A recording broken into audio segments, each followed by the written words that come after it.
Well, 2 weeks ago, we punted, or at least we stuck our necks out in terms of telling you what we think would be the winners or the losers of the Oscars. The Oscars results are obviously out. You've seen it. So we know the winners. Now it's time to figure out how we fared so far as the punting was concerned. How was it, Fahad? Were you better than me? Oh, absolutely. I'm consistently always better than you, Mayank. Go for it, buddy. But jokes apart, let's find out, shall we? Beginning with Best Actor.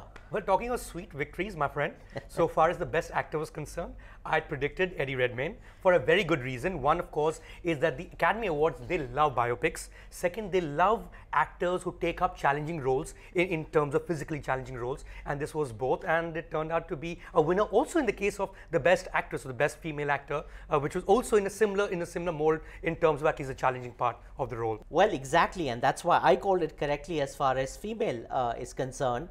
Best actress went to Julianne Moore. I think you were very hung up on Rosamund Pike in Gone Girl. Not really. I haven't seen Still Alice, to be very fair to me, and I'd like to watch the movie obviously now.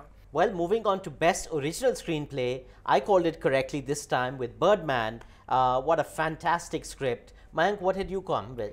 I can't remember exactly what I said for Best Original Screenplay. It might well have been Grand Budapest Hotel, but then you were saying Birdman for everything. I needed to take the other stand, just play devil's advocate. But I think I got it right on the adapted screenplay, buddy. And that was The Imitation Game, which I thought was a fabulously adapted story and plays out so well on the big screen. You're absolutely right. And I was absolutely right about Best Cinematographer for Birdman. You thought of Dick Pope for Mr. Turner, Yes, which was a good call, but mine was better. But you know, I think the one call that I disagree with, or at least not agree with in the same level that most of the audiences do, and certainly you do, is the Best Picture. You know, there are great films and there are masterpieces, Fahad. And I think 20 years down the line, 30 years down the line, if there was a video or a DVD or even a scratch from Boyhood, you know, that somebody, the aliens found, they would be able to tell exactly how human beings live. That's how beautiful that film is. I think it sort of, you know, transcends the boundary of what realism can be in the same way that I think a film like Bicycle Thieves did back in the day. But of course, the Oscars, they love great films, not masterpieces. This is a terrible call according to me, because I think at least one of the two, Best Director or Best Film, should have gone to Boyhood. Of course, a lot of people disagree with me on that front, but you must be very happy, my friend. I'm exceedingly pleased, and I'm also very pleased that I called Best Supporting Actor J.K. Simmons. That was again one of the finest performances. So all in all, yes, I agree. I mean, Boyhood is a great film, but I thought,